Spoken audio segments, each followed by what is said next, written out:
Welcome to Mind Over Matter, where we feature young Jamaicans who are shooting for the stars. I'm your host, Margaret Boyne. My guest is a young entrepreneur in the construction industry. He's the CEO of Murray, Renovations and Home Development, a company he started during the pandemic in 2020. Today's company is thriving, and at 26 years old, he's already making a name for himself. How was he able to build a successful business during challenging times? And what tips can he leave for young people who want to start a career in construction? He shares his journey. My guest is Zamal Murray. Welcome to Mind Over Matter, Zamal. Hi, thanks for having me. Yeah, man, looking forward to talking to you. You're in the construction industry, CEO of Murray Renovations and Home Developments. Tell me a little about your company. Well, my company is a construction company. As I stated, we do residential and commercial construction, renovation, we do architectural drawing, anything construction, you name it, we'll get it done for you. Mm-hmm. And interestingly, you started this company in 2020 during the pandemic. I don't know what gave you that confidence that you could actually start a business in such uncertain times? Just faith, just took a leap of faith. It did hard, trust me, it did very hard. But just keep the faith and just push through and it work out. All right, but I also heard though that there were some opportunities during the pandemic that hardwares were selling out. So you took advantage of that? Yes, definitely, because everyone was trying to do addition or do some form of construction to earn a second means of income. So everyone was doing addition, rent out, or some form of home expansion to gain additional income because most persons were at home laid off because of the pandemic. Mm-hmm. So how did this love for construction start? It's when I was in sixth form, my dad introduced me to the business. He didn't force me into it, he just introduced me to it. And I realized I loved it. So I just followed. Okay. So tell me a little about that. So during school you would go to the business? Yes, I would have to work on weekends because he bought me a car at the time. And he was like, he bought me the car, so I was like, he's not gonna be the person to maintain it. I would have to come and work on weekends to maintain it. So I had to go Saturday and Sundays to work till I start skipping school and being there maybe like from Monday to Friday every day. So what your friends were saying about this? Well, they liked it for me. They just admire me, saying that I balance school and work and all that. Mm-hmm. So they used to look up to me. Okay. So what, you were mixing cement, you were doing mix cement, unload truck with cement, take off, block off a truck, everything. Dirty. No special treatment. If me late, we get sent home like regular worker, me work 8 to 5. No special treatment. Yes. They're fussing like everybody else. Yeah, so tell me about that experience though, working with your father and all of that. It was good. Teachers appreciate a lot of stuff. Mm-hmm. One thing I'm grateful for is that he didn't like spoil me. Seeing that he's my dad, he never spoiled me. So all right, now I treat him special. Maybe I would just take his business or take the entire business for granted because again I earned it too easily. But he ensured that I started from the bottom up. Give me a feel of everything. So why did you choose though, Zamal, to start your own company rather than, continue as a family business? Funny enough, my dad and I, we were born one day apart. Well, our birthdays are one day apart. I'm August 15, he's 16. So the two we come like two bars. So I was trying to introduce some stuff to him and he wanted to do his own thing. So I said, let me just, try my own thing. As if said two boys can't really know one thing. But he's always there. He's always there now to give me advice. I can always call him any time of the night, anytime I can call him, give me advice. But what were some of the lessons though that you learned working with him that you applied in your own business? Proper management, time management, proper the main thing he taught me was how to manage a project financially and within the specific time. That's one of the main things he taught me. How to manage and how to spend the money properly. Because most times I give contractor work the money to build a building. Let me use it buy a car, use it to impress females, all that. So he tried his best to ensure that and teach me that whenever I get a project, I should stay within budget and do it within the time given. I've read that we have a labor shortage in the construction industry. Is that so? Well, I would say yes when it comes to tradesmen mostly. You'll easily find laborers, but in certain communities where you go to work. But like now, I'm working in Babwak, and it's very easy to find tradesmen. But when you're in town, hard. Very hard. So why are our young people though avoiding the construction business? Most young people see it as dirty work. They know how dirty be and concrete, dirty and nasty. They want them a nice boy and hamburger something. Yes. So how can we you think how can we attract more Gen Zs and I think they should maybe like start teaching it earlier in high school. Like from maybe even as low as grade 7. Because most persons don't really know much about it. They don't see it as dirty work. They don't know like the more theory part of it. They just look at the practical side. All right. So you're only 26. So I'm sure you've had to convince clients, to give you the business. How were you able to do that? How should I put it? At your age. Just always tell them, just give me a try. Just give me a try. And whenever I get to work, I always just try to do it to the best of my ability. I don't really watch the money and all that. Even if when I finish and I don't make any money, the client is please, trust me, I'm happy.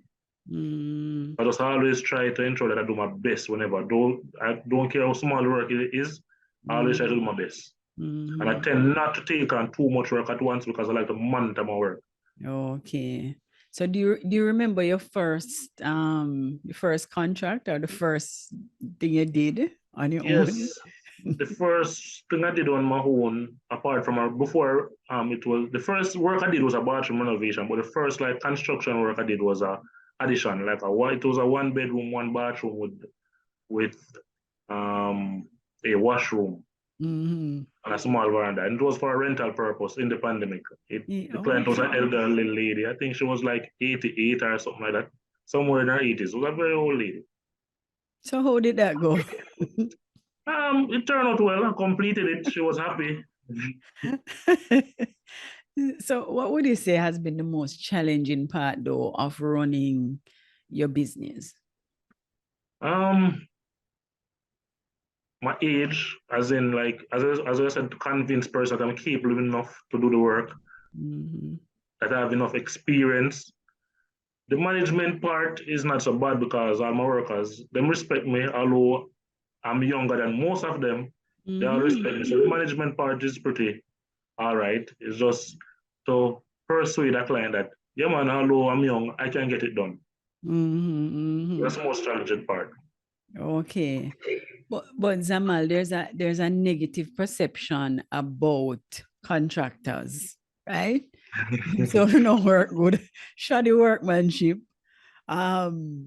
estimation cost gone up, delays when you're supposed to done, not done. How do you ensure that your company though, give quality work on time? As I said before, I always try to monitor my work. I'm on site every day, Sunday to Sunday. I'm on site. So I try to monitor everything. You have some workman like them do something and it's wrong. And they say, no, man, the flashing will fix that, our grouting will fix that. No, fix it now from in the beginning. Yes. And I always try to get it done on time so I don't have to go back to the client and say, boy, I know some run short on money and try to avoid those stuff. Proper management. My father instilled that in me 100%. Okay. So how many employees do you have? Currently have about 25 permanent workers. Then I have like You have a big maybe business. You have a big business, the man. maybe like employ maybe like 30 more. On and off, depending on the stages of the construction and what I'm doing at the time. But I have permanent workers that I have working right through the year. But talk about managing them though. What kind of boss you'd say that you are? Them that say boy, boss and around put people in and around run away now. I always say, boss, you ever have to pay and tax pocket, you know. So as a man do something wrong and then now work with my rules, me pay and get rid of you. So but that's a no nonsense. No, I'm sure it must be frustrating, boy, if you deal with those workmen. I have to be, I would say serious but firm. Because I'm so young, I have to be firm, extremely firm. Come on, I have to be firm. So you're presently studying at UTech. What are you studying? I'm studying a bachelor's in engineering, civil engineering. Civil engineering. All right, tell my young viewers what is civil engineering. Tell us a little about that. Civil engineering is an aspect of construction, but more focused on like large scale construction, like building bridges, high-rise building, road work, building in water and all that. More advanced construction. So you learn everything, Zamal. Yes, I'm trying. So, but you've had the hands-on experience. You have the knowledge because you went to Excelsior, right, and studied construction. Yes, I did. So why you think you had to be doing more? Why you had to be furthering your studies? At the time, it was my age really, because at the time I was thinking to myself that education alone really can save me in this field and what I have on paper. That's why I said, all right, let me go to UTech. I didn't think that the associate degree alone could bring me where I wanted to go. That's why I went to that's why I'm going to UTech now. Okay. And you were telling me that you recently started another business. Oh, yes. Tell me about that. My next business is MRHD Haulage and Equipment. The MRHD is a short name for Murray Renovations and Home Development. So with this business now, I do like haulage of construction material, sand, stone, anything, rent backhoe, rent excavator. Don't get the excavator yet, but I'm working towards it for this year. So that's basically it. Supply block, anything you need for construction, I will supply it for you. Okay, so you're controlling everything. Trying. So how you balance though, running two companies, you're going to school? How do you balance all of that? I wouldn't say it's easy, but I go to school in the evenings like now, between like 7 and 9, and I work during the day. Sometimes I even miss school. Most times I miss classes because of work, but I'm still trying. Okay. So running this kind of business can be very stressful, very tiring. So what do you do for fun, for relaxation? I'm a kind of stay-at-home person. So once I'm at work, you'll find me at home sleeping, watching music, watching a movie or listening to music. I don't really go out much. So I'm always at home once I'm at working. Okay. What would you say is your vision for the company? My vision for my company is to expand more, do some more commercial development. I love commercial development. And then in the future, do some own developments of my own, some residential development, like build apartments and those stuff. Oh, some big things. Construction industry is very competitive though, Zamal. what advice though would you have to give to someone, a young person who probably didn't have your experience of having a father who, to help you along the way? What advice would you have to give them how to get started in the construction business? Just believe in yourself. Don't give up. Don't watch. Don't do it for the money alone. You have to love it. Don't do it for the money alone. Don't watch the money. Just try to please the client. Just try to do the work to the best of your ability, and you'll go far away. And just believe in yourself. Mm-hmm. So what's next for the company? Well, as I said, as I said before, I'm currently working in Bagwalk. I'm about to start a commercial project. This is my second commercial project. This project is about 53,000 square feet, but we're going to do it in stages. It's with a supermarket, with plaza, restaurant, and all those stuff. Okay, so that would be your biggest Yes, this project. is going to be my biggest project so far. Right, so like a bag of things are gone. Just trying. Yeah, man, I'm proud of you, and I'm gonna wish you all the best and hope your business will be prosperous Thanks very much. and continued success. Thanks very much. And it was great talking to you.